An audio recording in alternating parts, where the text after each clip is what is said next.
آج یہ کتاب میرے ہاتھ میں ہے، کل کو یہ کسی امریکی کے ہاتھ میں ہو سکتی ہے، کسی برطانوی کے ہاتھ میں ہو سکتی ہے، کسی روسی کے ہاتھ میں ہو سکتی ہے، کسی چینی کے ہاتھ میں ہو سکتی ہے۔ تو ان قوموں کے لیے بھی اس کتاب کی دعوت موجود ہے۔ ہم تو اس میں پیغمبر کا کام انجام دیں گے کہ یہ ہمارے پاس اللہ کی کتاب ہے، ہم نے آپ تک پہنچا دی۔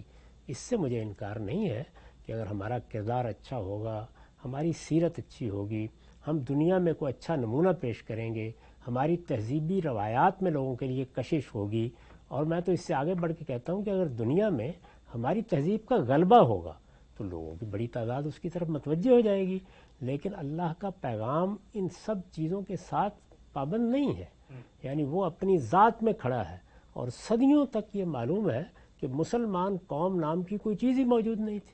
یعنی مسلمان قوم کی ابتدا تو سیدنا موسیٰ کی بعثت کے بعد ہوئی ہے، اس سے پہلے پیغمبر اپنے پیچھے کوئی قومیں چھوڑ کر نہیں گئے، لیکن یہ پیغام موجود تھا، یہ دعوت موجود تھی۔ انبیاء علیہم السلام کیا کہتے ہیں وہ روایت موجود تھی، ان کی قائم کردہ سنت موجود تھی۔ اس وقت بھی دعوت کا موضوع وہی تھی، آج بھی دعوت کا موضوع وہی ہے۔ یہ بالکل درست ہے کہ رسالت مآب صلی اللہ علیہ وسلم کے بعد بہت بڑی تعداد میں لوگ مسلمان ہو گئے، اور اب ان کی ایک بڑی قوت دنیا میں موجود ہے، لیکن وہ اسلام کے پیغام میں کسی انحصار کی بنیاد نہیں ہے۔ اسلام کے پیغام کا سرتاسر انحصار اس کی کتاب پر اور رسالت مآب صلی اللہ علیہ وسلم کے قائم کردہ سنت پر ہے۔ نقطہ بالکل واضح ہو گیا۔ اچھا ہم صاحب، اس میں جو ایک ہائپوتھیسس کریٹ کیا جاتا ہے کہ اگر اتنا گہرا، اتنا اچھا، اتنا آفاقی پیغام ہے تو لازماً اس کو لوگوں کی زندگی پر اثر انداز ہونا چاہیے، ان کے کردار و عمل میں نمایاں ہونا چاہیے ہے۔ اگر اس پریمیسس کو مان لیا جائے تو اس کا مطلب یہ ہے کہ وہ جو ارادے، اختیار، شعور کی آزادی، آپ اپنے ارادے کا سوء استعمال، غلط استعمال کر سکتے ہیں، اس کا مطلب کہنے والا تو پھر اس پوری اسکیم کو ماننے سے انکار کر رہا ہے۔ وہ کہتا ہے جیسی اچھی بات آئے تو لازماً انسانیت کو لپک کے اس کو اپنا لینا چاہیے، تو پھر اس کا اختیار ہی ختم ہو جاتا ہے۔ تو اللہ تعالیٰ نے یہ جو اختیار دیا ہے تو وہ اختیار تو ممکن ہے کہ ہم نے دیکھا کہ پیغمبر کے مخاطبین ہوتے ہیں، وہ پیغمبر خود کھڑا ہوا ان کو بات بتا رہا ہوتا ہے، معجزات دکھا رہا ہوتا ہے، تب بھی نہیں مانتے۔ تو اس کی وجہ یہ ہے کہ اللہ نے ایک اختیار دیا ہوا انسان۔ اللہ تعالیٰ نے انسان کو ارادہ و اختیار کی آزادی دی ہے، اس کے اندر جذبات ہیں، خواہشات ہیں، رغبات ہیں، ایک کشمکش اور جدلیات اس کے اندر برپا ہے۔ اس میں کوئی کامیاب ہوتا ہے، کوئی ناکام ہو جاتا ہے۔ یعنی اللہ تعالیٰ نے مجھے جو شعور دیا ہے، مذہب تو بہت بات کی چیز ہے اور بڑی بلند چیز ہے، جو میرے اندر اخلاقی شعور ودیت کیا گیا ہے، حسن و قبح کا شعور دیا گیا ہے، وہ تو میں انسان کی حیثیت سے لے کے آیا ہوں۔ تو وہ اتنی بڑی چیز ہے کہ اس کو خود بخود ظہور پذیر ہو جانا چاہیے، لیکن ہم دیکھتے ہیں کہ اس کے اطلاق میں انسان غلطیاں کرتا ہے، اس کو اختیار کرنے میں غلطیاں کرتا ہے۔ وہ کبھی ہی چیزوں کو حسین سمجھ لیتا ہے، حسین چیزوں کو کبھی سمجھ لیتا ہے، بہت سی چیزوں میں اختلاط پیدا کر دیتا ہے۔ تو انسان کو یہ ساری قوتیں اور صلاحیتیں بھی دی گئی ہیں، اس کے اندر خیر و شر کو الہام بھی کیا گیا ہے، اس کو اللہ تعالیٰ نے ایک ضروری علم دے کر بھی پیدا کیا ہے، لیکن ان سب چیزوں کے ساتھ اسے ارادہ و اختیار دیا ہے، اس کو ابتلا میں ڈالا ہے۔ اس ابتلا کے لیے بہت سے عناصر اور بہت سے عوامل کام کر رہے ہیں، وہ سارے عوامل، وہ سارے عناصر انسان پر اثر انداز ہوتے ہیں، اور اس طرح ایک بڑی کشمکش وجود میں آتی ہے۔ اس کشمکش میں یہ بڑی سادہ لو یہ ہے کہ یہ کہا جائے کہ ادھر قرآن مجید کوئی بات کرے گا اور ادھر اس کو ماننے والے سب کے سب اپنا لیں گے۔ جس طریقے سے قرآن مجید کی دعوت صدیوں سے موجود ہے، لیکن کیا ساری دنیا کے ذہین لوگوں نے، دانشوروں نے، سائنسدانوں نے، علماء نے آگے بڑھ کے قبول کر لیا اس کو؟ دعوت تو موجود ہے، حالانکہ ہونا تو یہ چاہیے کہ جو لوگ علم کی تحقیق کے لیے نکلے ہیں وہ سب سے پہلے لپک کر اس کو قبول کر لیں۔ تو جب یہ صورت نہیں ہو رہی تو اس کا مطلب ہے کہ ارادہ و اختیار کا معاملہ جس طرح میرے علم پر اثر انداز ہوتا ہے، میری دانش پر اثر انداز ہوتا ہے، اسی طرح میرے اعمال پر بھی اثر انداز ہوتا ہے، وہ موجود ہے۔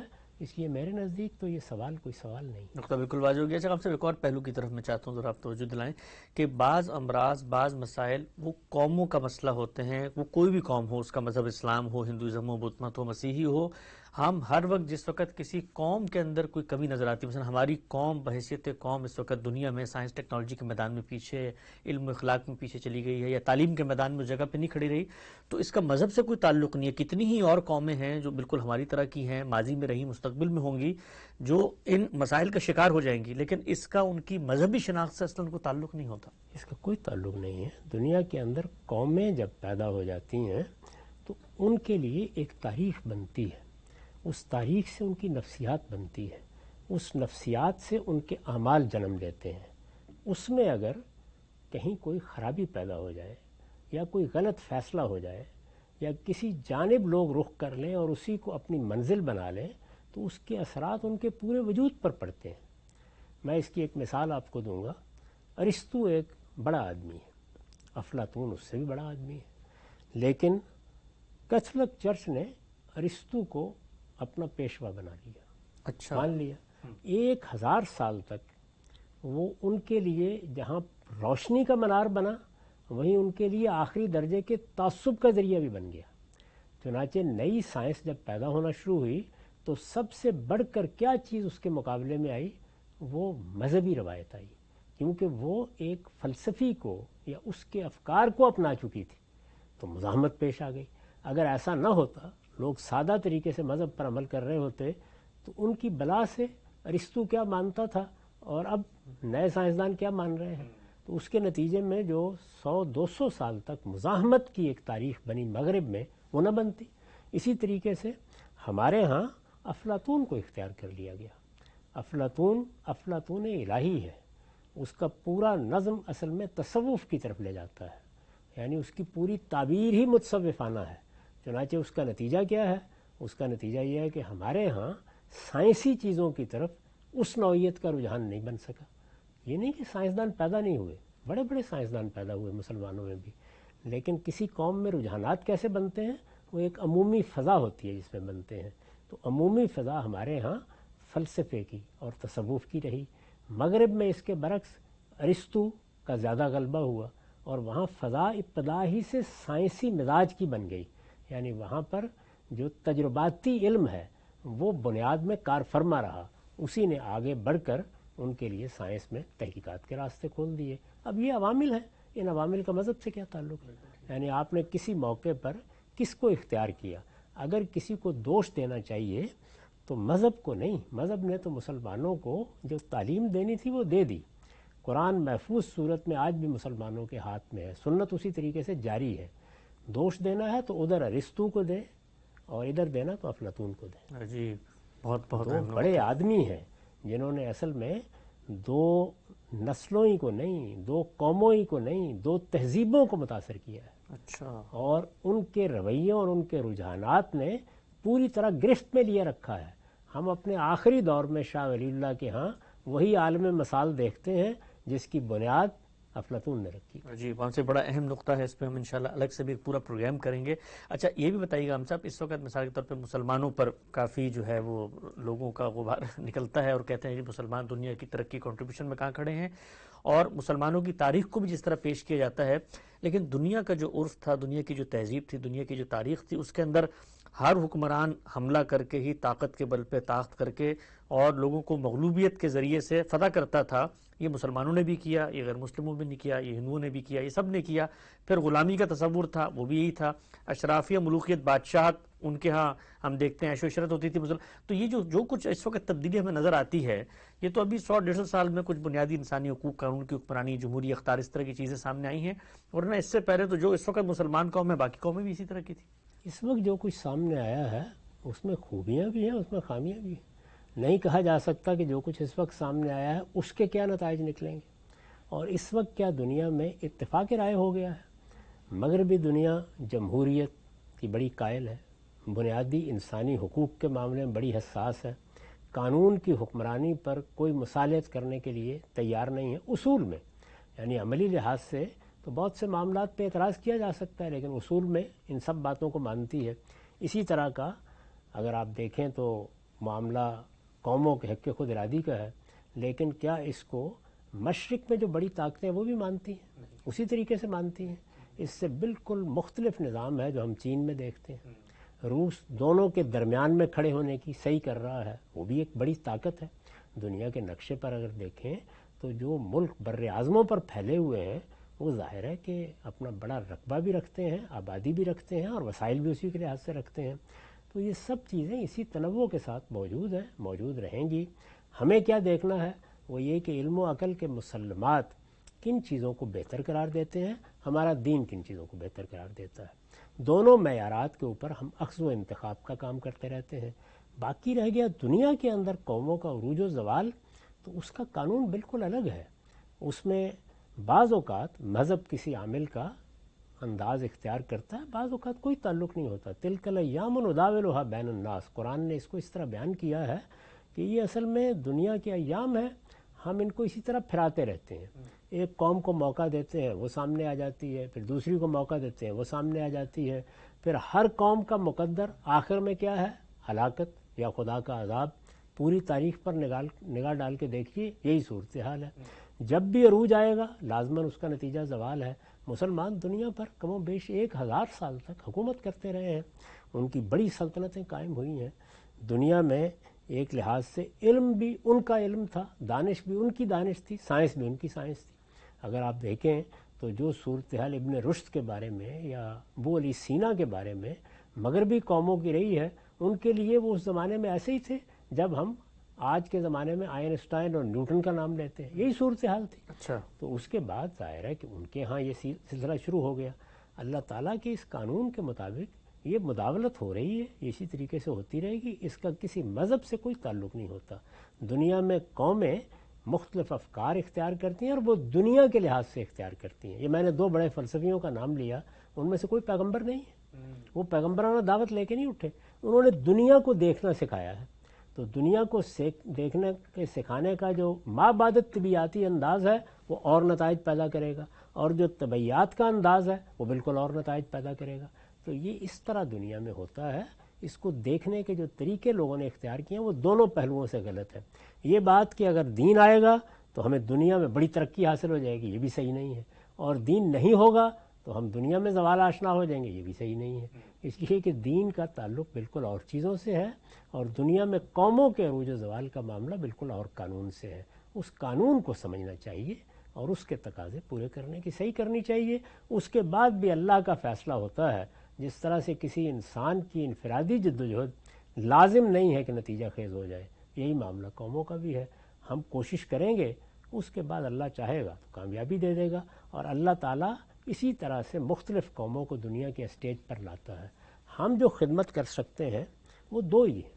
اگر ہمیں اسلام کی خدمت کرنی ہے تو اس کو مسلمان قوم سے بالکل الگ کر کے دیکھنا چاہیے. اچھا. یعنی اسلام اللہ کا دین ہے، وہ نبیوں کا دین ہے. اس کی تاریخ آدم علیہ السلام سے شروع ہوئی اور وہ محمد الرسول اللہ پر ختم ہو گئی ہے. اسلام کی تاریخ یہ ہے. تو اسلام نے جو اللہ کی کتاب دی ہے یا پیغمبروں کی سنت ہمیں دی ہے، اس کو بے کم و کاست لوگوں تک پہنچانا، اس کو ہر طرح کی آمیزش سے پاک رکھنا، اس کو اس طرح پیش کرنا اور ہر دور میں اس طرح پیش کرنا کہ ادنا درجے میں اس میں کوئی آلائش نہ ہو. یہ اسلام کی خدمت ہے. اور یہ خدمت علم و تحقیق کے میدان میں ہوتی ہے، تعلیم و تربیت کے میدان میں ہوتی ہے، اصلاح و دعوت کے میدان میں ہوتی ہے. اس کے میدان ہی یہ ہے. یعنی اس کا کوئی تعلق اس طرح کی سیاسی جدوجہد اور اس سے نہیں ہے. دوسری چیز ہے مسلمانوں کی خدمت. مسلمان ہماری قوم ہے. مسلمانوں کی خدمت کا طریقہ یہ ہے کہ آپ ان کے ماضی اور حال کا بلاگ تجزیہ کرنا سیکھیں بھی اور سکھائیں بھی. وہ تجزیہ کریں تاکہ وہ اپنی شخصیت کی تحلیل کر سکیں. جس طرح ایک شخص کے لیے آگے بڑھنے کا سب سے بہتر راستہ یہ ہوتا ہے کہ وہ اپنے آپ کو پہچانے، تو اس قوم کو بھی اس کی معرفت دی جائے. یہ جب اپنے آپ کو پہچانیں گے تو اس کے بعد وہ لائے عمل اختیار کریں گے جو اس دنیا میں جینے کے لیے اختیار کرنا چاہیے. دنیا میں جینے کے لیے جو لائے عمل اختیار کیا جاتا ہے وہ اپنی اساس میں عقلی ہے. اس وجہ سے عقل کو بیدار کرنا ہوگا، عقل کو استعمال کرنا ہوگا، عقلی علوم کو اپنی توجہ کا مرکز بنانا ہوگا، اور کوشش کرنی ہوگی کہ ہم اپنے آپ کو کھڑا کرنے کے لیے وہ جد و جہد کرنے کے لیے تیار ہو جائیں جو دنیا کی قومیں کیا کرتی ہیں، جو فرد دنیا میں کرتا ہے، اور اس کے بعد اللہ تعالیٰ سے اچھے نتائج کی توقع کریں. تو مسلمانوں کی خدمت کا میدان بالکل اور ہے. ان کی خدمت کے لیے ان کی تہذیب کیا تھی، ان کی روایات کیا تھیں، ان کا پس منظر کیا ہے، انہوں نے کس طرح سے اپنے قانونی نظام کو بنایا، ان کی تاریخ کہاں سے شروع ہوئی. ان کی تاریخ کے بارے میں عرض کر چکا ہوں کہ وہ بنی اسرائیل سے شروع ہوتی ہے. اس پوری تاریخ کا شعور دینا اور اس طرح دینا کہ ماضی اور حال کا تجزیہ ان کے مستقبل کو بہتر بنا سکے. یہ خدمت ان کی ہے، وہ کرنی چاہیے۔ نقطہ بالکل واضح ہوگا ہم سب، بہت ہی اہمیت پر مبنی یہ ساری چیزیں انشاءاللہ، ان میں سے ایک ایک چیز کو جز میں انشاءاللہ آئندہ بھی زیر بحث لے کر آئیں گے، آگے بڑھاتے ہیں سلسلہ گفتگو کو۔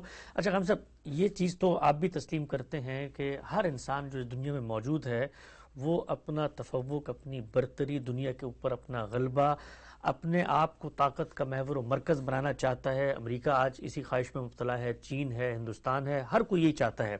مسلمان ایک لمبے عرصے تک دنیا کے سٹیج پر ایک سپر پاور، عالمی قوت اور طاقت کے طور پر قائم رہے، لیکن ہم نے دیکھا یہ زوال آج سے 200-300 سال پہلے شروع ہوا۔ ایک نقطہ نظر یہ پیش کیا جاتا ہے کہ مسلمان اپنی تاریخ میں ہمیشہ سے جمعیت میں رہنے کے عادی ہیں۔ پوری 1000 سالہ تاریخ میں 2 ہی مملکتیں تھیں، 2 ہی سلطنت تھی، بنو امیہ، بنو عباس کی، لیکن یہ انگریزوں نے آ کر قومی ریاست کے تصور کے تحت جو لکیریں کھینچی ہیں، اس کے بعد جو قیادت وہاں پر موجود ہے، آج مسلمانوں کے پاس تیل بھی ہے، سونا بھی ہے، ذخائر بھی ہیں، عرب ممالک میں اللہ تعالیٰ نے خزائن کا ان کا دریا بہا دیا ہے۔ اس سب میں ایک ہی بڑی رکاوٹ ہے، ہم یہ دیکھتے ہیں ہمارے ہاں بہت بڑی بڑی اسلامی تنظیمیں، تحریکیں اس بنیاد پہ اٹھی ہیں کہ مسلم ممالک کی قیادت کو تبدیل کیا جائے۔ اگر قیادت تبدیل ہوگی تو یہ 50، 52، 55 ممالک جو ہیں یہ مل کر پھر سے ایک متحدہ ریاست بنا سکتے ہیں، یکجہتی، اور پھر دنیا میں ان کی برابری بھی ہوگی اور کوئی شخص ان کو اس طرح آنکھیں نہیں دکھا سکے گا۔ سوال میں آپ سے پوچھنا چاہتا ہوں کہ کیا یہ ممکن ہے کہ اگر قیادت اس درجے کی آ جائے، اس کے اندر مسلمانوں کو طاقت بنانے کا ایک جذبہ ہو، تو ان 50 ممالک کو جمع کر کے ہم بہت بڑی طاقت بنا سکتے ہیں؟ ہمارے پاس تیل بھی ہے، پیسہ بھی ہے، سونا بھی ہے، فوج بھی ہے، سب کچھ ہے۔ اس میں ایک تو اس چیز کی اصلاح کر لینی چاہیے کہ بنو امیہ کے زمانے میں تو اس میں کوئی شک نہیں ہے کہ مسلمانوں کی ایک ہی سلطنت تھی، لیکن بنو امیہ کی سلطنت جب ختم ہوئی تو پھر بنو امیہ کی تھی اور بنو عباس کی تھی۔ وہ ہسپانیہ میں حکومت کر رہے تھے اور یہاں کا مرکزی نظم بنو عباس کے پاس تھا۔ اس کے بعد بہت سلطنتیں قائم ہوئی ہیں، اچھا، سلاطین کی ریاستیں قائم ہوئی ہیں۔ یہ خوارزم شاہی سلطنت ہے، یہ سلاجقہ کی سلطنت ہے، یہ معاہدین کی سلطنت ہے، یہ فاطمی سلطنت ہے۔ اس لیے یہ بات صحیح نہیں ہے کہ بس 2 ہی سلطنتیں قائم ہوئی ہیں، پھر وہ بھی ختم ہو گئی اور اس کے بعد عثمانیوں کے پاس حکومت رہی ہے۔ عثمانیوں کے پاس جب حکومت تھی تو وہ بھی سارے عالم اسلام کے حکمران نہیں تھے، اس وقت بھی صفوی حکومت موجود تھی جی، ایران میں، مغلیہ ہیں موجود اور تھے۔ مغلیہ حکومت بہت بڑی حکومت، اور خود ہندوستان میں کیا مغلیہ حکومت سے ابتدا ہوئی ہے؟ نہیں ہو اس سے پہلے سلاطین کا ایک پورا دور رہا ہے۔ تو اس لیے یہ بات ایسے نہیں ہے، بلکہ مشرق بعید کے ممالک کو تو ہم عام طور پر گفتگو میں شامل ہی نہیں کرتے۔ وہاں اپنی ایک تاریخ، اپنی روایت، اپنی سلطنتیں، افریقہ میں اسی طرح سے موجود تھی۔ افریقہ کا معاملہ بھی اسی طرح تھا۔ تو ایسا نہیں ہے، یعنی جو صورتحال اس وقت ہم دیکھتے ہیں یہی صورتحال تھوڑے عرصے کے بعد تاریخ میں پیدا ہو گئی تھی، اور یہ ناگزیر طور پر پیدا ہو جاتی ہے۔ اس کی وجہ یہ ہے کہ بڑی سلطنت، یہاں تک کہ دنیا بھر میں کسی قوم کی ایک ہی سلطنت ہو یا کسی تہذیب کی ایک ہی سلطنت ہو، اس کے ذرائع 2 ہو سکتے ہیں۔ ایک یہ کہ اتنی طاقت ہے کہ آپ نے سب کو مغلوب کر رکھا ہوا ہے۔ طاقت ہے تو جس زمانے میں طاقت حکومت کرتی تھی لوگ مغلوب کر ہی لیتے تھے۔ جی، آخر برطانیہ عظمیٰ نے ساری دنیا پر حکومت کی ہے، یعنی دنیا کے ایک بہت بڑے حصے پر حکومت کی ہے۔ اس حکومت کے بارے میں یہ کہا جاتا تھا کہ اس میں سورج غروب نہیں ہوتا، وہ طاقت کے بل پر کی گئی تھی۔ تو ایک تو طاقت یہ نتیجہ خیز ہو جاتی ہے، اور دوسرے یہ کہ انسانی شعور اس سطح پر چلا جائے کہ وہ معاملات کو یہ تفوق اور برتری سے الگ ہو کے دیکھنا شروع کر دے۔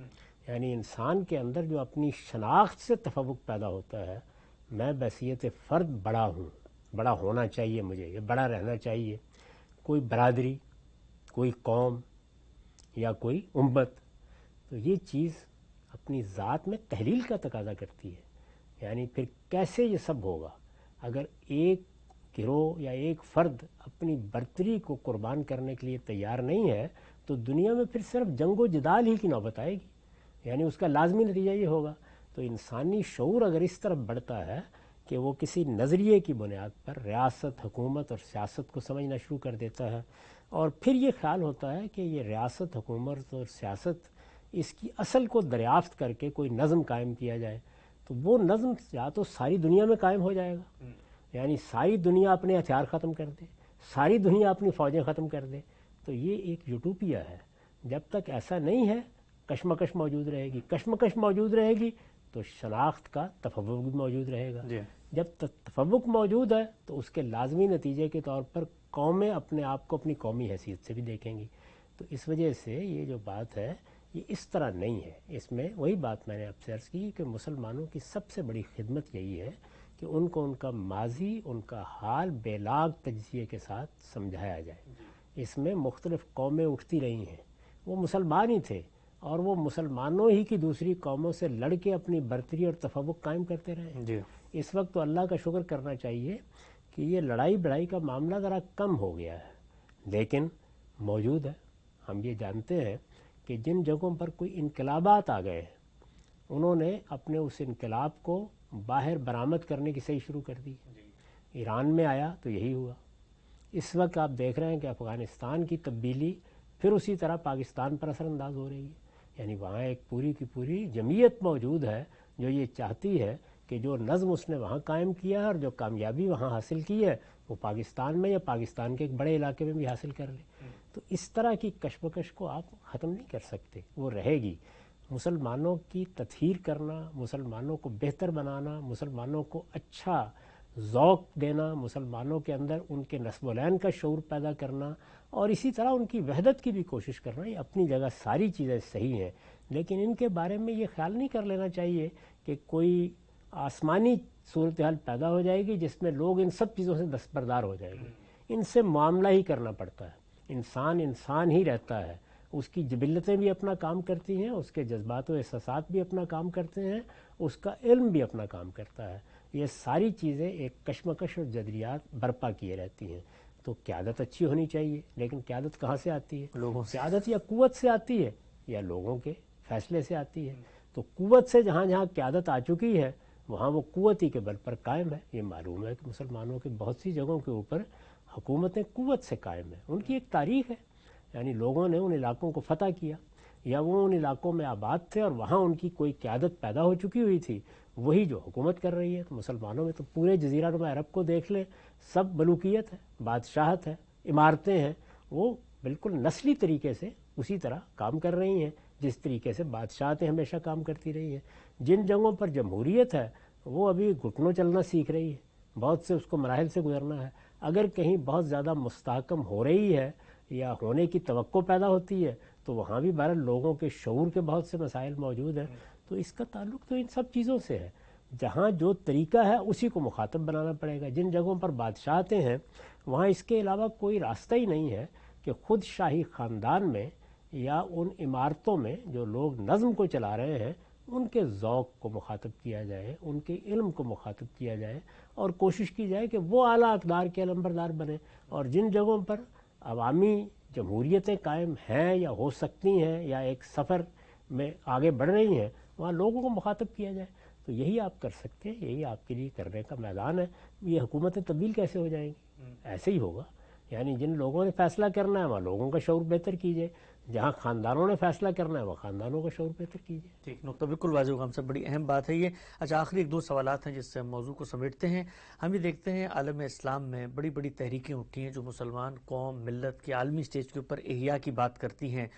وہ ایک اور نقطہ پیش کرتی ہیں. ہم سب جو ایک مسنگ گیپ جو آپ کی گفتگو میں اور ہر جگہ پہ نظر آتا ہے کہ یہ ہوگا کیسے، وہ یہ کہتے ہیں کہ جب آپ 2 قدم بڑھاتے ہیں تو پھر اس کے بعد اللہ کی تائید، اللہ کی نصرت، اللہ کی مدد، اللہ کی رحمت وہ شامل حال ہوتی ہے. اور پھر آپ کو اللہ تعالیٰ اس دنیا میں جو بیچ میں بہت بڑا گیپ نظر آ رہا ہے کہ ہوگا کیسے، تو یہاں سے آپ کوشش کریں گے، نیت کا اخلاص ہوگا اور وہاں سے پھر اللہ کی غیبی تائید، مدد، نصرت حاصل ہوگی جس سے معاملات پھر آپ کے ہاتھ میں سمٹ کے آ جائیں گے.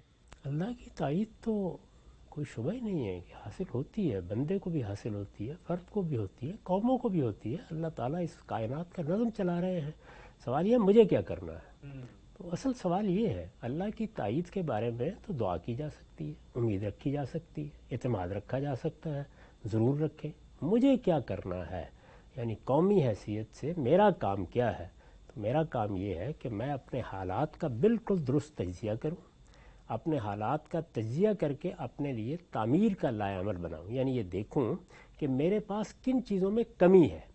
اگر میں دنیا میں پیچھے رہ گیا ہوں تو میری کمزوریاں کیا ہیں، ان کو متعین کروں اور اپنی کمزوریوں کو دور کروں. جب میں اپنی کمزوریوں کو دور کرنے میں کامیاب ہو جاؤں گا پھر ہی توقع کر سکتا ہوں نا کہ اللہ کی نصرت آئے یا اللہ کی مدد آئے. تو اللہ کی مدد و نصرت کے لیے پہلے وہ کام تو کیجئے جس کے بعد وہ آیا کرتی ہے. وہ کام ہے اپنی تعمیر کا کام. مسلمانوں نے بدقسمتی سے یہ خیال کر لیا ہے کہ یہ اصل میں جنگ و جدال ہے. جنگ و جدال کی یہ دنیا نہیں ہے. اس وقت تو بہت سے اور معاملات ہیں جو قوموں کے لیے ذریعہ امتیاز بنے ہوئے ہیں. اس میں بہت بڑی حقیقت معیشت بن چکی ہوئی ہے. اور پھر یہی نہیں ہے، اس کے ساتھ علم، ٹیکنالوجی، اس نے دنیا تبدیل کر دی ہے. تو ہماری کمزوریاں ہمیں متعین کر کے دیکھنی چاہیے اور ہر جگہ پر اپنی ان کمزوریوں کو پہلے دور کرنا چاہیے.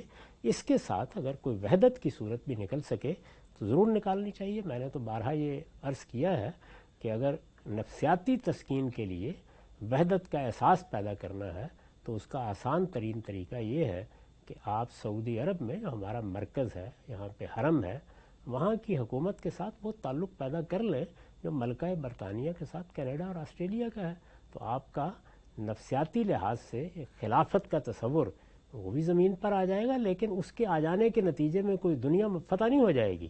اس سے صرف یہ ہے کہ آپ کے اندر اعتماد بڑھے گا اور آپ اپنے وجود کو بہتر کرنے کی خدمت کریں گے. اور وجود کو بہتر کرنے میں وہی کمزوریاں دور کرنی ہیں.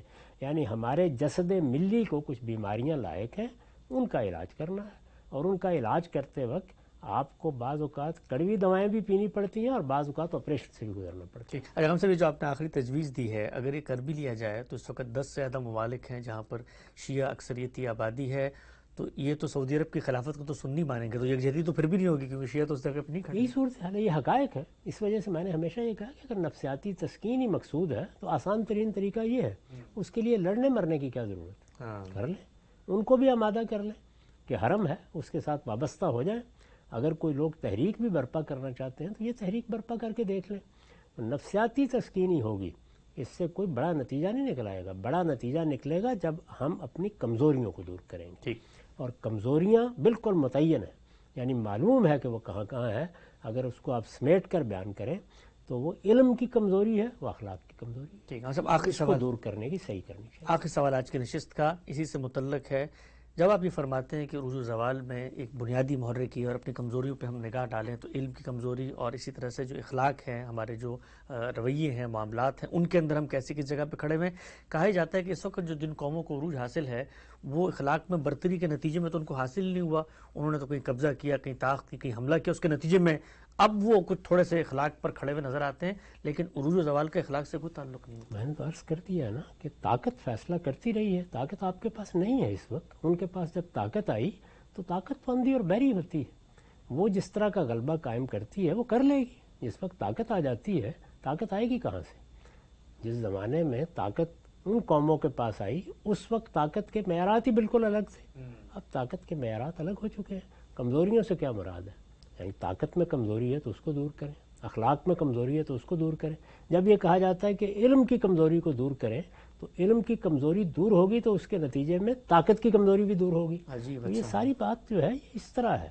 یعنی آپ کے پاس اگر فی الواقع اس طرح کی طاقت موجود ہے تو پھر آپ بیٹھے ہوئے کیوں ہیں؟ جائیے جا کے اس کو استعمال کر لیجئے. وہ نہیں ہے بھائی، چھن چکی ہے.